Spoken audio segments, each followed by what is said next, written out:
Howdy do, neighbor.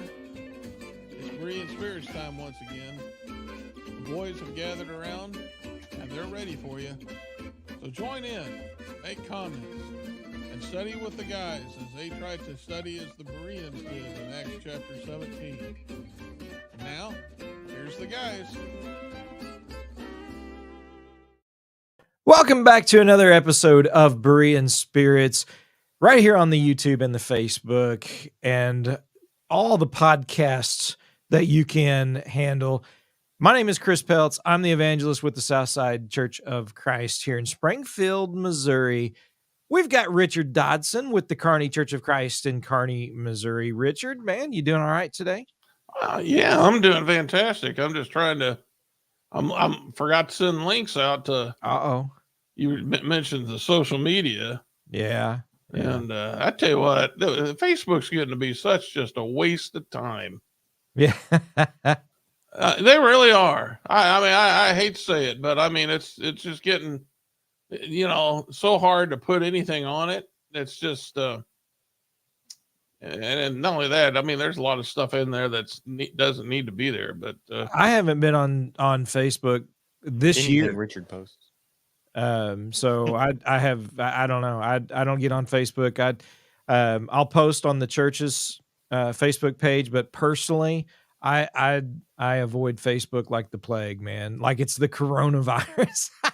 Well, I think a lot of people are maybe doing that. I don't know, but yeah, I don't know. But they just make it so hard. Like now, I cannot put a direct feed on the Gospel Preaching Live's Facebook page. I can do it to Kearney's Facebook page. I can't do it to Gospel Preaching Live. That just don't make sense. That doesn't make any sense. But crazy. I just share it. After the show, I'll just move it over to Gospel Preaching Live. But doesn't it seem silly? It does. Is it on Southside's Facebook? It should be whatever we have on the. Yeah, that'd be Southside's. Yeah. But whatever I'm setting up a show and I put it to all our links. It always stops on the Gospel Preaching Live Facebook page, and I have to omit that before I can set up a show. Huh. It did that when I had to set it up a couple of weeks ago, and then a little bit later, it allowed me to put it back on. Yeah. I don't know. It's just the guy who hosts Gospel Preaching Live, I think. It may be. I don't know. Having to see his face on camera just kind of ruins the whole thing. And that great voice you guys are listening to now with the face that goes with it is Josh Thornhill with the Brookmead Church of Christ over in Johnson City, Tennessee. Josh, you doing all right, man? I'm doing all right. I'm trying to figure out what the weather wants to do. Dude, I have no idea. Oh man, yesterday I was freezing. We hit 50 degrees as a high. You've been dodging tornadoes. Well, yeah, we had tornadoes roll through Monday night, north side of Springfield, and some of our members were in the direct path, but thankfully everybody is good and well.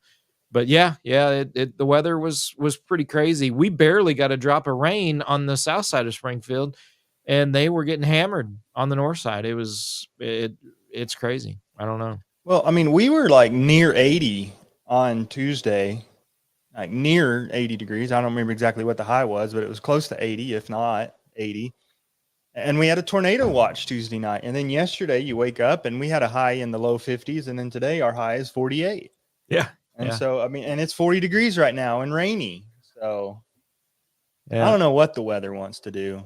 I don't know. It'll figure itself out pretty soon. It'll be so hot. We'll be like, oh, it's so hot.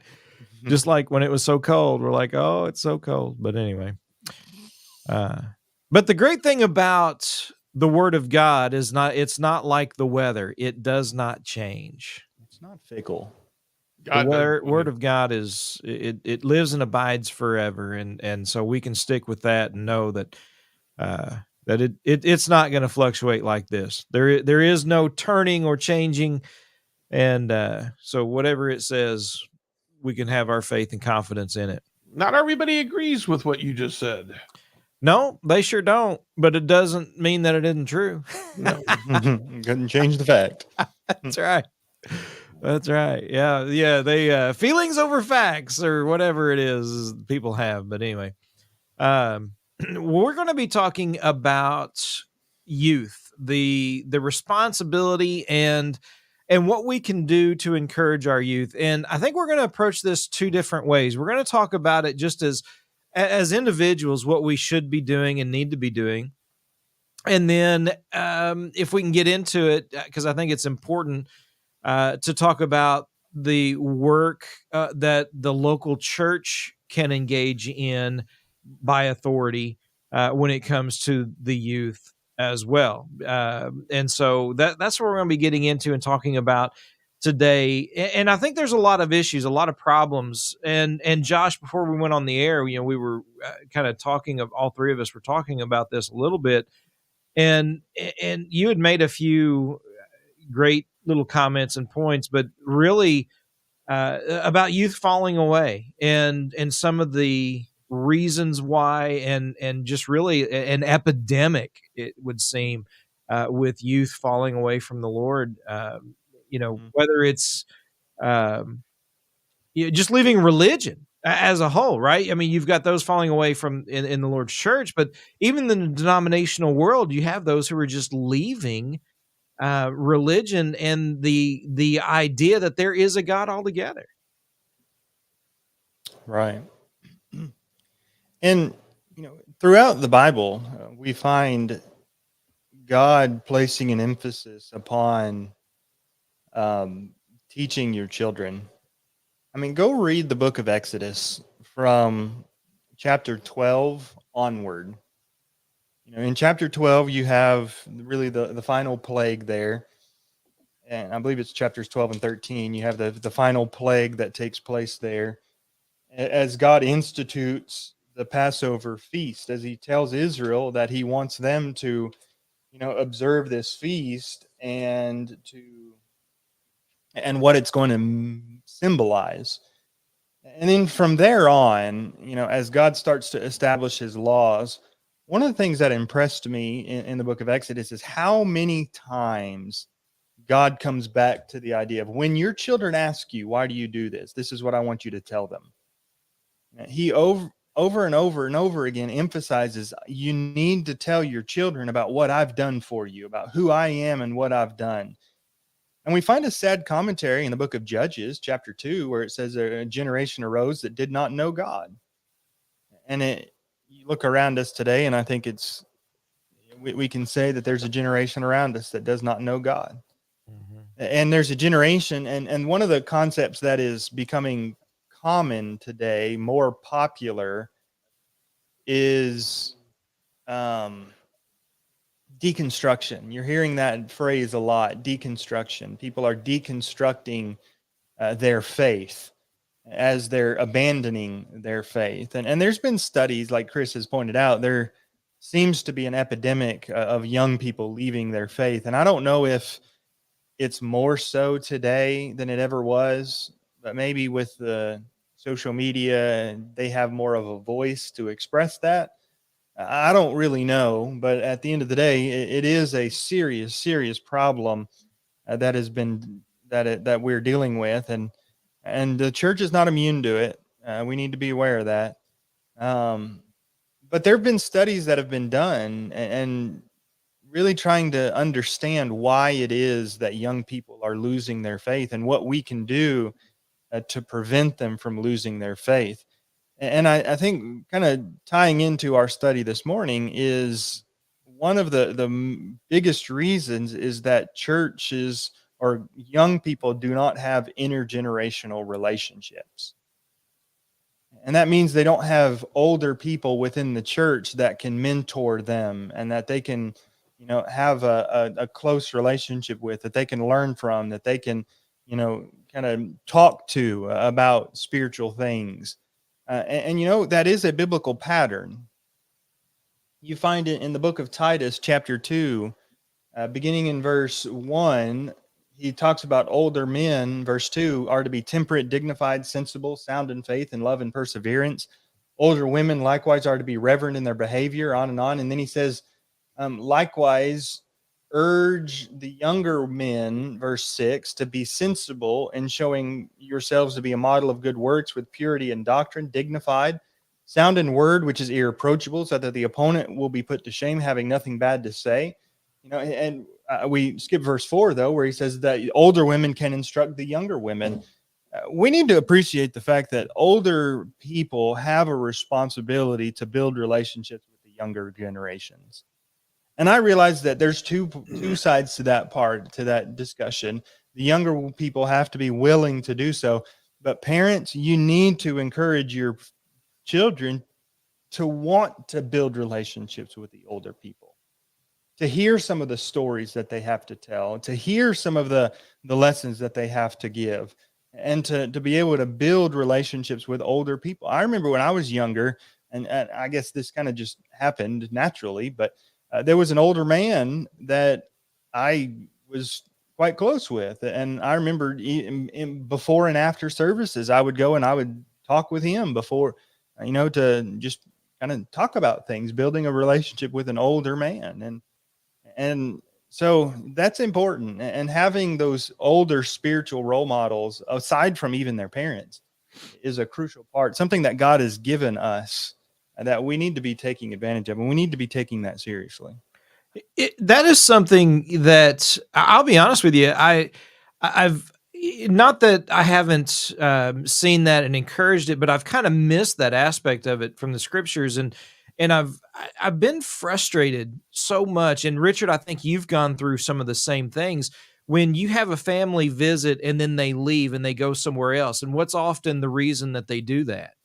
Oh, there's not enough kids where you're at. Yeah, right. They want their kids to be around other kids, right? And if over the course of 3 years, right, just to throw out a number, if all the families that did that would have stayed, how many kids would we have, right? In some of these smaller works, and sometimes the parents don't consider that, but at the same time, I don't think they consider what you just pointed out at all, right? They want their kids to be around other kids, and no thought or regard for something that you just brought up from Titus, and the responsibility and the encouragement that can be had in that intergenerational relationships.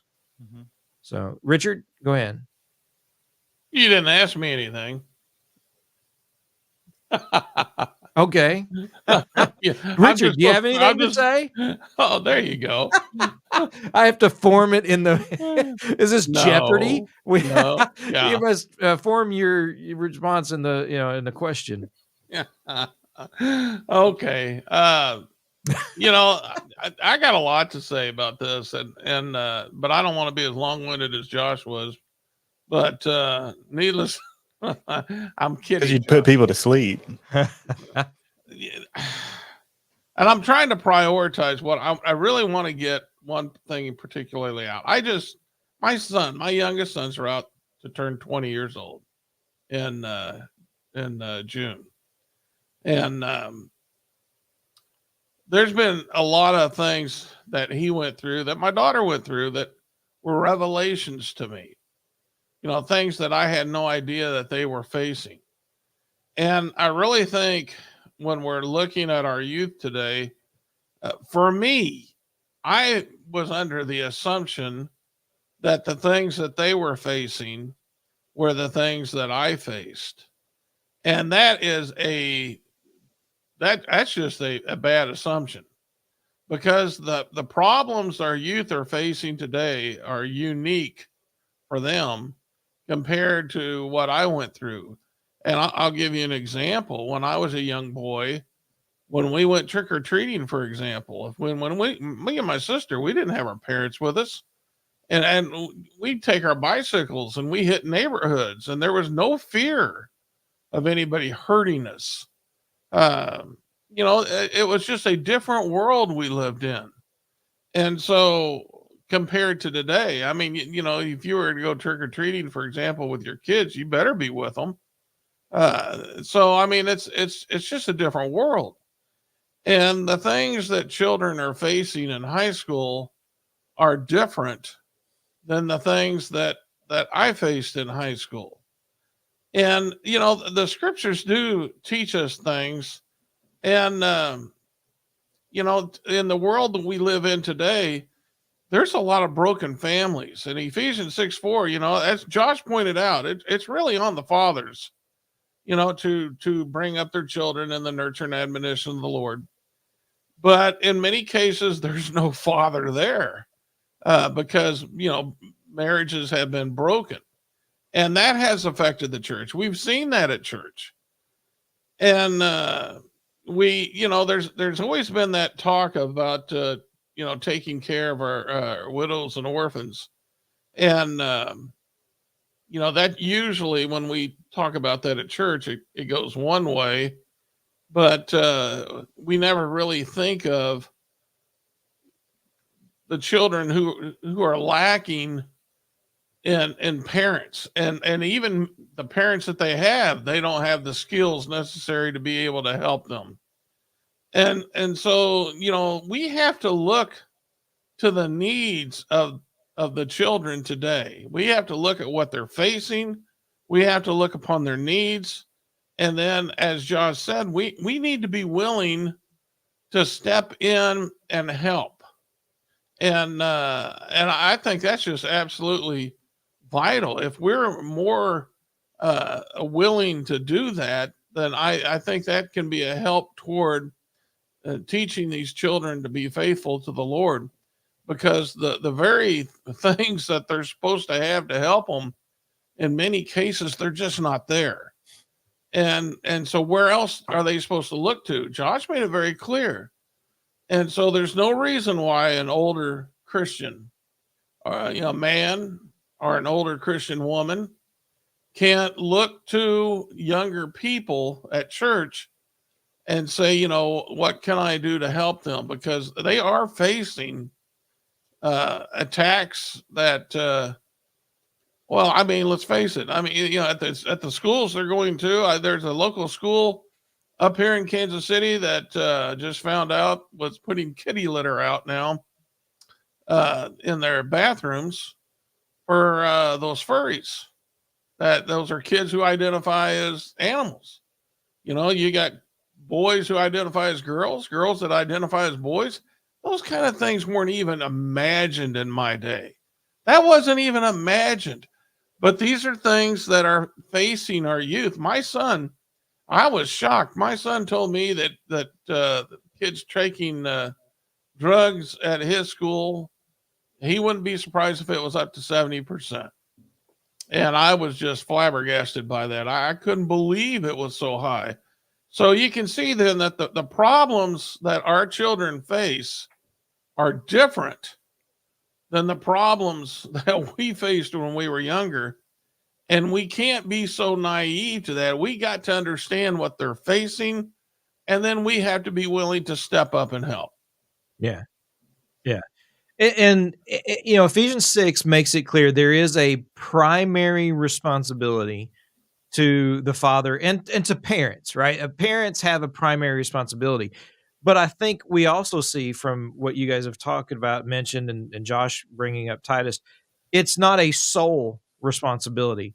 And even in Ephesians 6, I want to point this out. And as we look at things that we can do to encourage the youth and to help them, the book of Ephesians, right, was written to the saints in Ephesus. And there's no doubt that letter would be read to the church in Ephesus. And in doing so, right, he talks about that there are evangelists, elders, and pastors and teachers, Ephesians 4, verse 11, that we are in verse 4 or chapter 4, verses 11 through 16, not only equipping the saints for the work of ministry, but being joined and knit together by which every part does its share, talking about the work and role within the local congregation. And the very fact that Ephesians 6, is there and talks about, fathers, train up your children. Then he says, and children, obey your parents, right? Well, who is doing the instruction and who are they instructing? It is the church instructing the kids, because that letter is being read in the congregation of God's people in Ephesus, and it is specifically addressing the kids. And so, yes, churches have a responsibility to teach the children, right? As a church, uh, as well as the fathers, as well as the older men and the younger, the older women to the younger women, which means that the youth have a responsibility to listen, right, and to pay attention and desire that, which is sometimes difficult. But that gets into what we can do, right? What can we do? And first and foremost, I think, as we've mentioned, not only being examples, but taking an interest. I think sometimes we don't take that interest. We want to pass that off onto the instead of their own generation, right? And listen, if you think that your kids are going to um, on their own desire the that relationship with the older folks, rather than their own generation, I think you'll be sadly mistaken. And then if they rely upon others for teaching and training, what are those other kids being taught and what are they teaching your kids? We need to have an interest in that, and we need to do our best to be an influence with that. Mm-hmm. Go ahead, Josh. I want to add to kind of what Richard was saying about what all is going on in today's world. 1 Chronicles 12 and verse 32, you find within this context describing the numbers of the companies equipped for military duty who had come to David at Hebron to turn the kingdom of Saul to him according to the command of Yahweh. Verse 32, it describes of the sons of Issachar, men who knew how to discern the time to know what Israel should do. They knew how to discern the times. We need people like that who know how to discern the times to be able to guide people in the way that we should go. And we need to take upon ourselves realize the responsibility that we have. Talking about Ephesians 4, it is the church's responsibility to teach. And I think as far as children is concerned, first and foremost, that responsibility comes at home. Yeah. Parents training their children in the nurture and admonition of the Lord. The church is not the primary, right, and does not have the primary responsibility of teaching. And if the church is the primary teaching that gives the primary teaching your child is receiving, you're failing as a parent, and their children is woefully lacking. But two, the church is there to supply or to kind of build upon what the parents have been able to give at home. And so, we do need to find opportunities to build relationships with the younger generations. And I think it's not always going to be, within the assembly. I think where it needs to start is outside of the assembly, building relationships with just one another. And maybe that's going to look like having the older folks over to your home and enjoying a board game together, or maybe going fishing with the older and a young boy going fishing with an older man at church, or maybe going to the gun range or something like that, just to be able to allow them to build a relationship with each other, so that way the older men can be an influence on the younger man in a spiritual sense. It's as I've grown older, I've really come to appreciate just how important the relational aspect of our faith is. And if the only relationship that we have with our brethren is confined to the four walls of the church building, we're failing in being the family that God wants us to be. And we're not going to be the family that God wants us to be. And we're not going to have the influence upon one another that God wants us to have upon one another. You find in Acts chapter 2, think about how hostile of an environment the early Christians had as they sought to stand firm in their faith. And they had the Jews trying to oppress them. And then later on, they had the government of Rome trying to oppress them. what do we find them doing? Acts 2, they met together daily in the temple and ate their bread from house to house. They were together. They formed a community to where they could be of an encouragement to one another and that they could strengthen one another. And we need that for ourselves, but we especially need that with our children, to be able to give them that environment where they can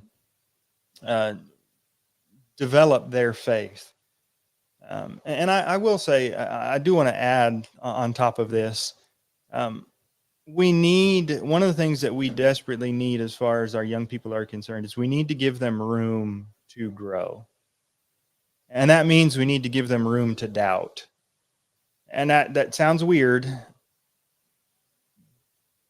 but we don't want, we want our children to develop their own faith. I don't want them growing up and just believing what I've taught them to believe.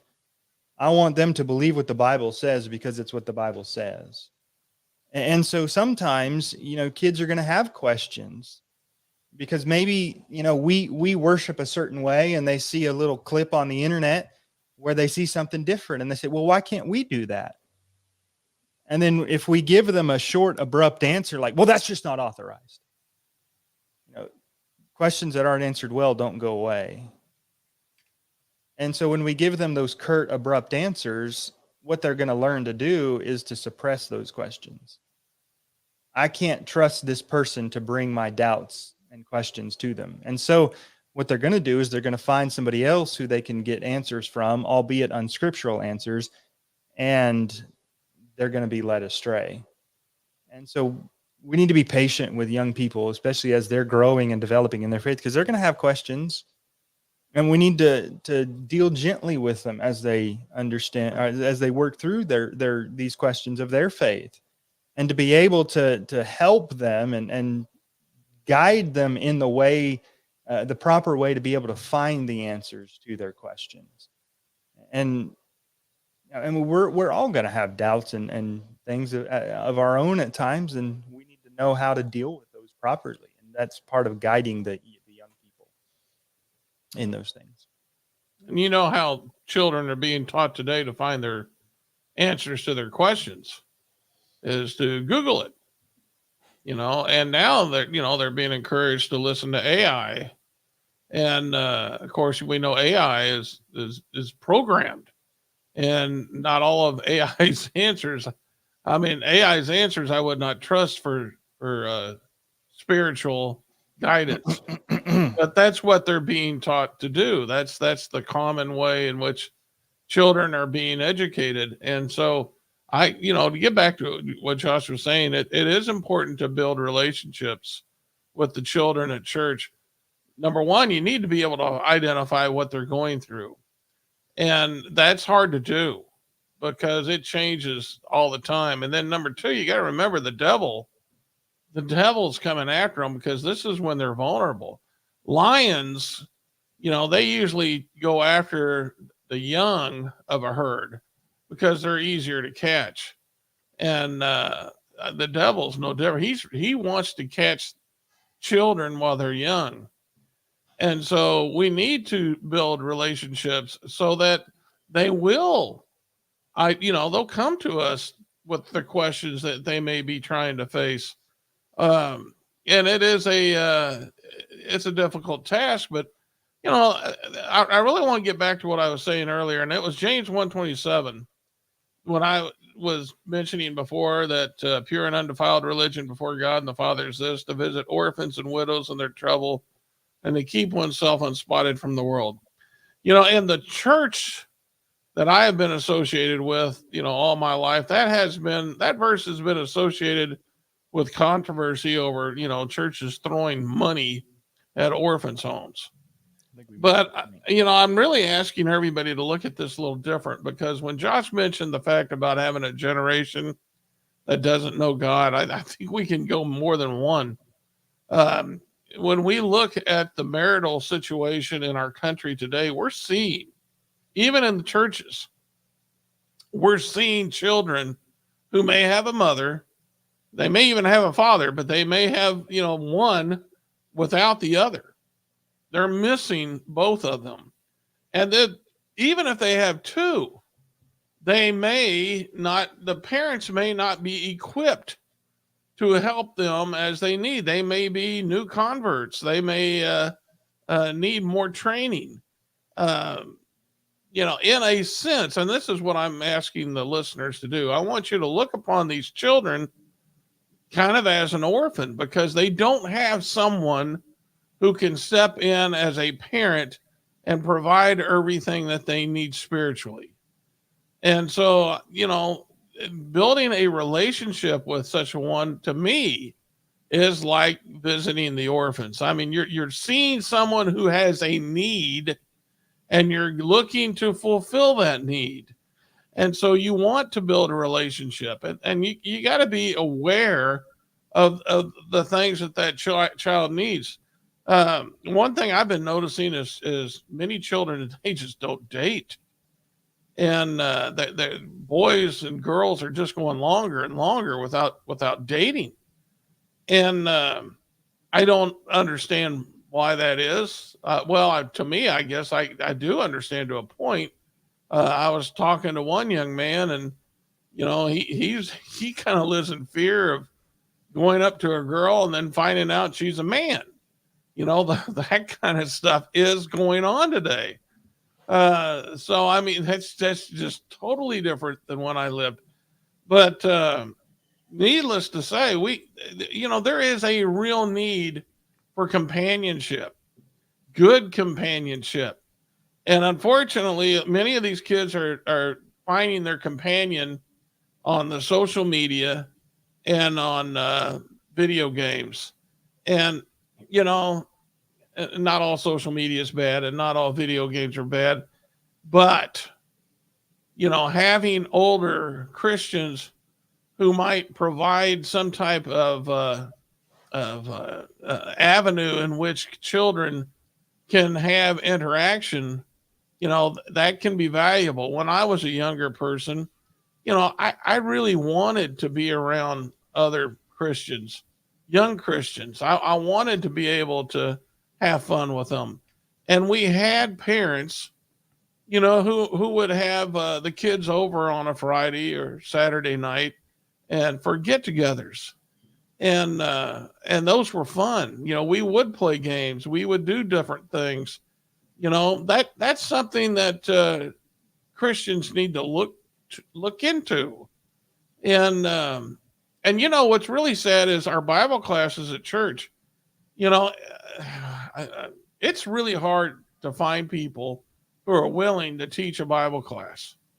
But in all honesty, anyone who takes their responsibility, if people are taking their responsibility in the Lord serious, there should be people fighting for the right to teach Bible classes to the kids. I mean, that should never, ever be a problem. But, it has been a problem. It's a serious problem. And Richard, with that, if you don't mind me interrupting, if that's okay. No, just go ahead and butt right in. Yeah, thanks, man. Who is always, and I'm talking always, given the responsibility of teaching the kids when it comes to kids' Bible classes? Who's told to do that, or who's asked to do that? Well, usually the parents. What parent? Oh, the mother. Yeah. Right. And in part, maybe it is right. We're trying to do something, get women more involved in a way that they can be involved. But I think in another sense, we've gotten to the point where men look at that's not, I wouldn't do that. I wouldn't teach kids classes, right? That's for the women to do. We've taken on this attitude, I think, in a sense that kind of prevents some of that from happening. Yes, we ought to be teachers. Hebrews 5 verse 12. By now you ought to be teachers. But it comes to at one sense, as he points out in verse 14, by reason of use, having your senses exercised to discern both good and evil. Sometimes we doubt ourselves and our own ability, but in the same time, because we're not using what we've learned in our everyday life. In other words, we're not living faithfully. we understand we're probably not equipped to teach in a public setting. But I think sometimes we delegate or relegate that responsibility for the wrong reasons. Well, needless to say, it should be done. It needs to be done. Absolutely. And there should be enough people qualified to do it and they should want to do it. I mean, I shouldn't have to twist anybody's arm to get them to teach a Bible class. That's just, well, I'll do it today. Yeah, I hear that. I'll do it for today. Well, no, I'm looking for somebody to make a commitment here. I mean, the kids need somebody to make a commitment.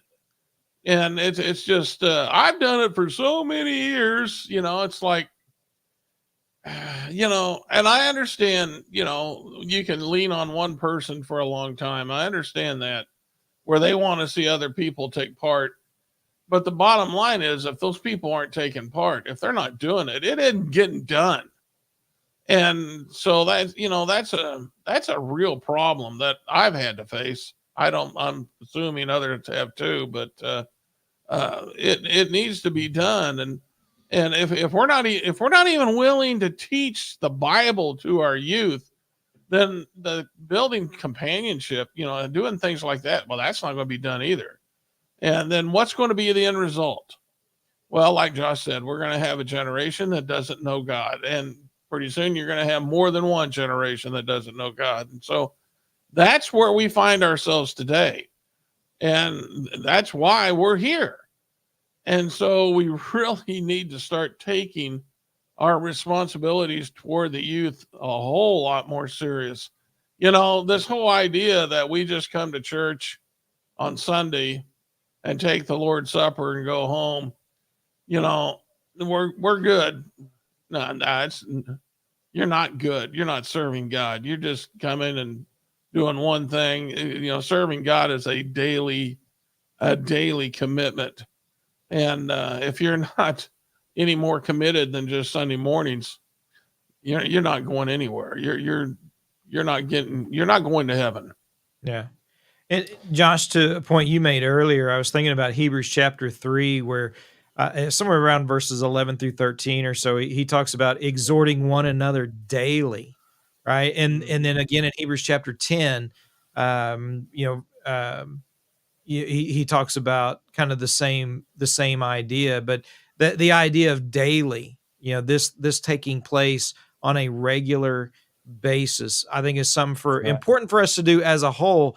But I think we should take a focus and an interest on the youth. The Apostle Paul had two sons in the faith that the Bible refers to, and that's Timothy and Paul. Yeah, he refers to them as, I'm sorry, who did I say? Paul. Yeah, Paul Jr. Paul Jr. Did you remember Paul Jr.? Paul had two sons in the faith, Timothy and Titus. And well, I told you, you got to read in the lines what I'm saying. But my point being is 1 Corinthians 11:1 says we are to be imitators of Paul as he is of Christ. Well, if that's the case, and Paul was building relationships with young men, and he so much to the point where he refers to them as sons in the faith, what are we doing? I mean, we got to get busy building relationships with the youth of our church. If we're not, we're not there to help them. And, what did Jesus say about those who put a stumbling block in front of the little ones? Better for a millstone to be hung around their neck and cast into the sea. Well, I mean, we are the stumbling block for the youth of our church if we're not stepping up to help them. They're under attack. They're under serious attack. And we know what we can do to help them. Why wouldn't we do it? Why wouldn't we step up to help? Go ahead, Josh. I think about a verse that we've often looked at, but it's 2 Timothy 2 and verse 2. And Paul tells Timothy, the things that you have heard from me in the presence of many witnesses, entrust these to faithful men who will be able to teach others also. Let me suggest that that's not just an instruction to preachers. That's not just those who are going to take upon themselves the role of an evangelist. That is, all Christians have a responsibility to entrust the things that they have heard and entrust them to faithful men who can teach others also. We are equipping others to teach, and we all can take part in that. We all must take part in that if the church is to fully thrive in the way that it ought to. You know, I was having a conversation last night. You think about over the past maybe 15, 20 years, or even longer, many of these great men of faith, as we might call them, giants of our faith, who have preached for a number of years, and they fought all these battles of through the divisions that took place, all the various issues that have ravaged the brotherhood. They stood firm. They fought for the truth. They're gone. They've passed away, and they've had to pass on the torch to the next generation. And the reality is the church today is standing on their shoulders because they were the ones who stood firm, who stood upon the foundation, and they've passed it on. And the question is, who's going to carry that? Who's going to keep carrying that torch? Who's going to fill their shoes? Who's going to carry that banner? That's George Jones' song. That's a good point. And the thing is, you know, what I see a lot today is a bunch of preachers who aren't taking hard, firm stands. They're softening the truth of the gospel. They're softening the message of authority and the message of you know, the work of the church, and they're blurring these lines, and they're paving the way for another generation that does not know God. And the faithful brethren have to pick up the torch and that's a good point.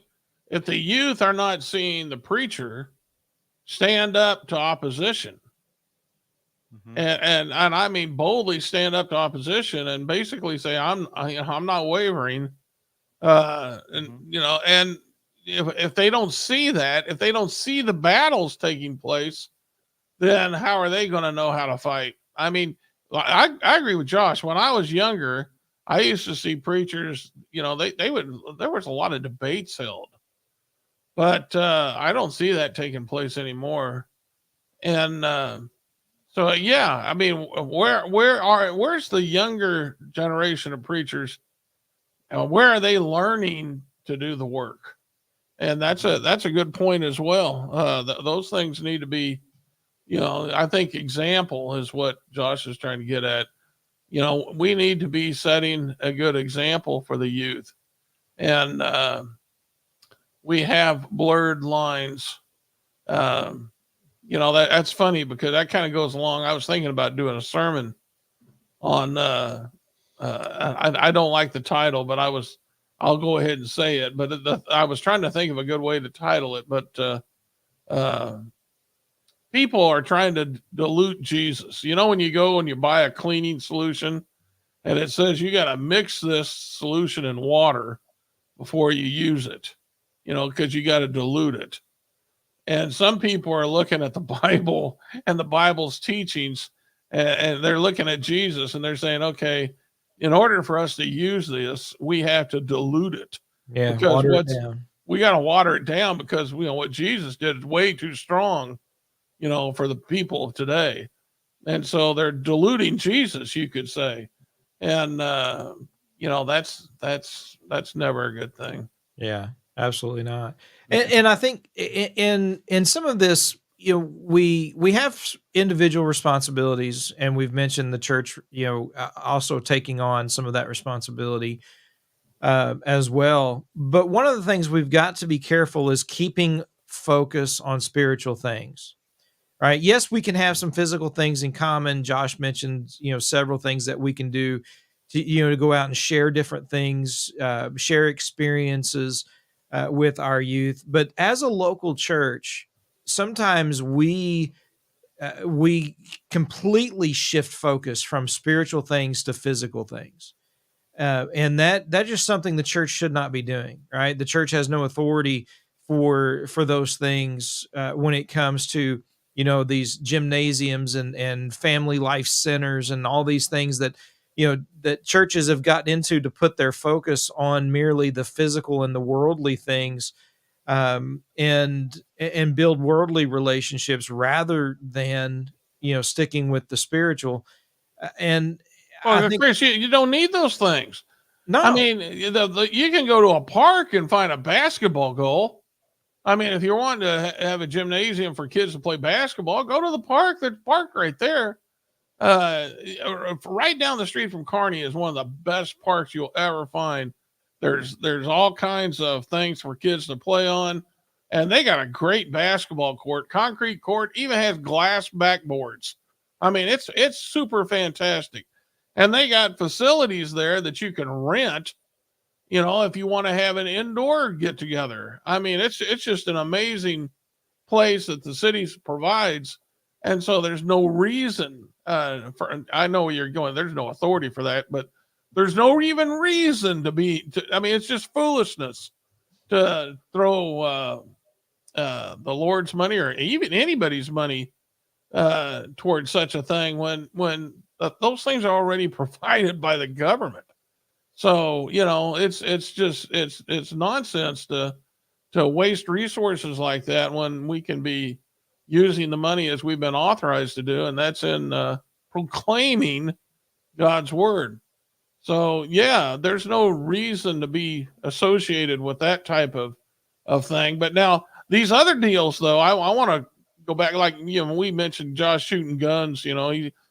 Josh has guns. He likes to shoot guns. He likes to, go skeet shooting, hunting, things of that nature. But here's the deal. If Josh takes a young person hunting, there's a lot of times, Chris and I go fishing. I cannot tell you how much religious discussion Chris and I have when we're fishing. Because it's not all just reeling in a fish, especially on my side. It's, we go out for breakfast, we drive in a truck to go to where we're fishing. We're sitting, waiting for the fish to bite, and I've had sermons that have come to mind when Chris and I have been together. And so when we are associating, that's just me and Chris, when we're associating with the youth, that's a perfect opportunity for the older Christian to talk about spiritual things with the youth, find out what they're going through. First of all, listen to the things that they're going through, and then make the spiritual application. And that would be very beneficial to them. Yeah. And as much as we can stress, and I think it's always been stressed from my growing up, even without religious family, it was, pay attention and listen to the older folks, not just out of respect, but you might learn something, right? Well, sometimes we need to remind the older folks to listen to the youth, right? It's a two-way street.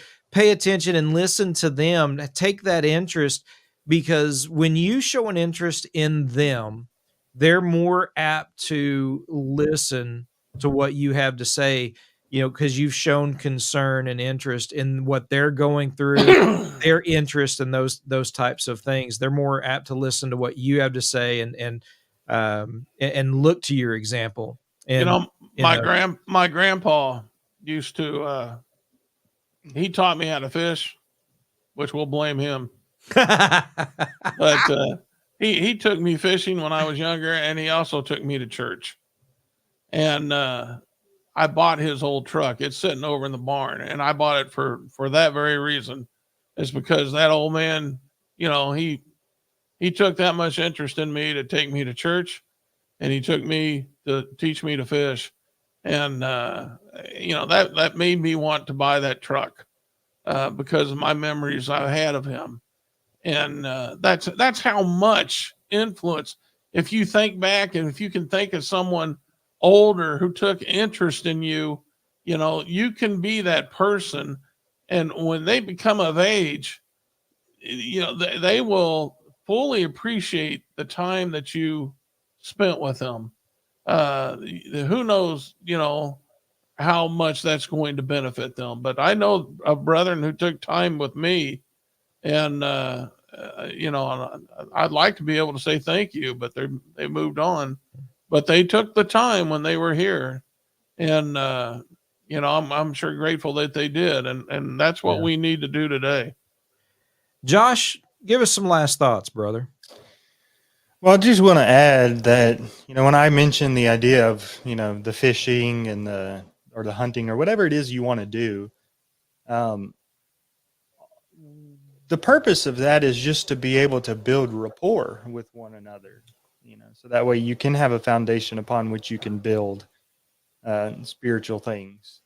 That's the ultimate goal, building relationships. And I think that's part of why brethren ought to be spending time together outside of the assembly, is so that we can build relationships with one another, so that we can have deeper conversations in a spiritual level. Develop trust. Exactly. And I think our churches are going to be better off when we are the family that God wants us to be. I mean, go figure. Maybe God knew what he was talking about, right? But I remember, my granddad, before he passed away, he was preaching for, over 60 years. And I remember every time, like, I would visit them or I would talk to him, I remember, one of the last things he would always say was keep the faith, or something of that nature. Always give me that encouragement. And the idea is he was urging me to carry the torch, to maintain that. He was encouraging me in that, to walk and to maintain that stand upon the truth that he had, taken up many, many years before. And that's what we're trying to do. We're trying to pass the torch on to the next generation. And that really ought to be scary, that we have to leave it to the next generation. But we can do our best to make sure that they're ready to carry it. And that's what God has given us the responsibility to do. We can try. Is it so hard to try? I mean, that's what we're looking at, is instead of just not even trying, let's at least put forth an effort to, it's sad. I mean, we had something at church. I was talking about those furries earlier. That came about. That information came to us from someone who works at a school district's administration building, and the whole church was just like, they were stunned to hear. Well, we thought maybe we've heard the stories. We thought that was on the East Coast, the West Coast, but to think it was happening here at home, and they were literally shocked. And I think if church members knew that,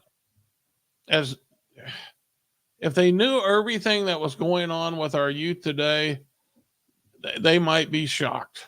Yeah. And so, if you think they're just going to be faithful to the Lord just from some type of coming to church and learning by osmosis kind of thing, no, that's not going to happen. We have to take up the sword, and we're going to have to go out there and defend them as they battle against Satan. And if not, then it's better we hang a millstone around our neck and cast us in the sea, because that's just most unfortunate. You know what? I've already decided I'm going to preach on this Sunday. This is a very serious topic. Yeah, it is. And this is something that really needs to be. We need to start chirping on this a little bit more. Not a little bit more, a lot more. Yeah. And not chirping either. We need to be yelling about it. Get it out there, man. Let's do that. Absolutely. Folks, we appreciate everybody who tunes in and listens to Berean Spirits, whether it is on all the social medias or on the podcast. Be sure and share it out with all your friends and family. Give us a thumbs up, a like, and a great review on however you listen to us. We would appreciate that also. Until next week, remember to search the scriptures with Berean Spirits.